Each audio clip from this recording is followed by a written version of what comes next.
BJP के युवा नेता अरविंद तिवारी ने पार्टी के तमाम पदाधिकारी, विधायक और संसद को ज्ञापन सौंपकर पलामू को उपराजधानी बनाने की मांग की है। उन्होंने कहा कि हेमंत सोरेन ने चुनाव से पहले ही वादा किया था पलामू को उपराजधानी बनाएंगे, लेकिन अब इनका कार्यकाल खत्म होने वाला है, लेकिन अब तक पलामू को उपराजधानी नहीं बना पाए। इससे पलामू की जनता खुद को ठगा महसूस कर रही है। उन्होंने पार्टी के अधिकारियों से मांग की है कि राज्य में बीजेपी की सरकार बनाने के बाद पहले कैबिनेट की बैठक में इस प्रस्ताव को पारित करेंगे।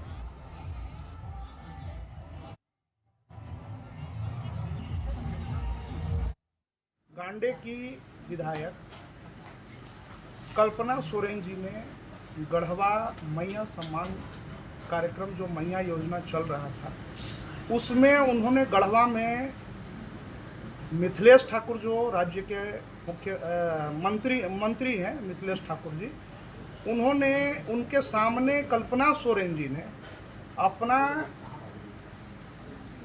भाषण में बोला कि गढ़वा को उप राजधानी हम बनाएंगे। तो आखिर हम ये पूछना चाह रहे हैं माननीय मुख्यमंत्री से और उनकी धर्मपत्नी और मिथिलेश ठाकुर जी से। हेमंत सोरेन जी बोलते हैं बड़े बड़े बात की, भाई हम आदिवासी को लोग बोका समझते हैं। तो क्या मैं पलामू का बेटा होने के नाते मैं आप लोगों के माध्यम से उनसे पूछना चाह रहा हूँ कि आपकी धर्मपत्नी अलग कहती हैं, आप मुख्यमंत्री हो क्या ऐसे बोलते हैं, तो क्या पलामू प्रमंडल के लोग और पलामू के लोग क्या बोका हैं?